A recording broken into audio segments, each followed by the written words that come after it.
சென்னை மயிலாப்பூர் கபாலீஸ்வரர் கோயிலில் ராஜகோபுர பிரதான நுழைவாயிலில் கடந்த 6ஆம் தேதி நள்ளிரவு அடையாளம் தெரிந்த ஒருவர் தரையில் பெட்ரோல் ஊற்றி தீ வைத்தார். இது தொடர்பான வீடியோ காட்சிகள் சமூக வலைதளங்களில் வைரலாகி சர்ச்சையை ஏற்படுத்தியது.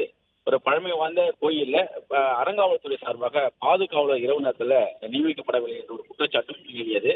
அதிர்ஷ்டவசமாக கோயிலின் கதவு சேதமடையவில்லை. இந்த சம்பவத்திற்கு பலரும் கண்டனம் தெரிவித்திருந்தார்கள்.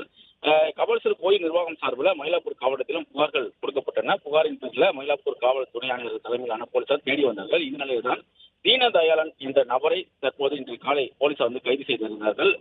ராஜீவ்காந்தி மருத்துவமனை அருகே இருசக்கர வாகனம் திருடும் போது அவர் கைது செய்ததாகவும் காவல்துறை சார்பாக தெரிவிக்கப்படுகிறது.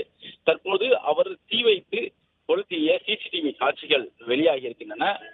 சைக்கிளில் வரக்கூடிய அவர் அங்கு கிடக்கக்கூடிய செருப்புகளை பொறுக்கி வந்து அந்த ராஜகோபுரத்தின் நுழைவாயில போட்டு அவர் பெட்ரோலை ஊற்றி அவர் கொளுத்தி தீ வைக்கக்கூடிய காட்சிகள் வந்துட்டு தற்போது வெளியாகி இருக்குது. அதே போல அவர் பட்டினம்பாக்கம் பகுதியில் நடந்து செல்லக்கூடிய காட்சிகளும், அப்புறம் மற்றொரு கோயிலில் இருந்து பிரசாதங்களை தெரியாமல் எடுத்து வரக்கூடிய காட்சிகளும் வெளியாகி இருக்கின்றன.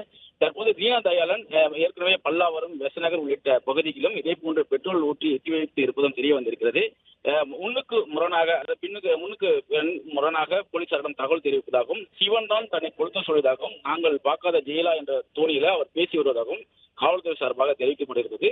இது தொடர்பான சிசிடிவி காட்சிகள் தான் தற்போது வெளியாகி பெரும் பரபரப்பை ஏற்படுத்தியிருக்கிறது.